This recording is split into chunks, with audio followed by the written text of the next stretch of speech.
Kita ke berita selanjutnya, Tribuners, 4 ruko dan gudang milik TNI di Namlea ludes dilalap si jago merah. 4 ruko milik warga dan gudang milik TNI di Namlea, Kabupaten Buru, ludes dilalap si jago merah.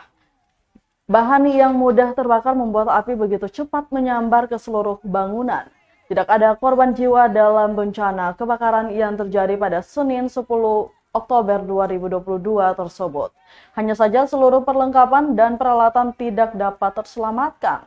Kebakaran tepat di depan Pelabuhan Merah Putih Desa Namlea, Kecamatan Namlea, Kabupaten Buru, Maluku itu dipadamkan warga sekitar dengan alat seadanya. Barulah sekitar 40 menit kemudian, mobil damkar datang.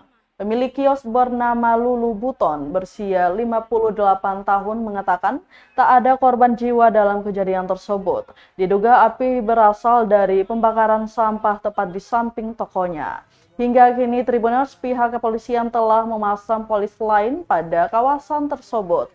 Namun kerugian dari kejadian itu mencapai ratusan juta rupiah. Untuk bangunan yang terbakar diantaranya 1 unit kios semi permanen milik Lulu Buton, 1 unit toko konter semi permanen milik Parmin, 2 unit toko sembako semi permanen milik Jais rusak berat, serta 1 bangunan gudang milik Kodim 15066 Namlea terbakar bagian depan sehingga mengalami rusak ringan.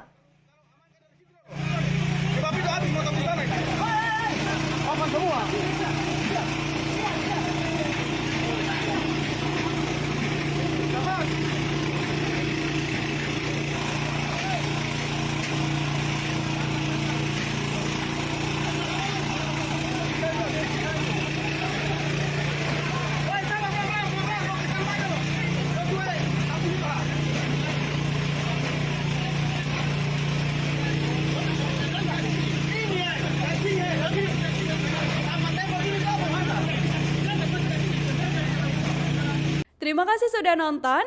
Jangan lupa like, subscribe, dan share ya.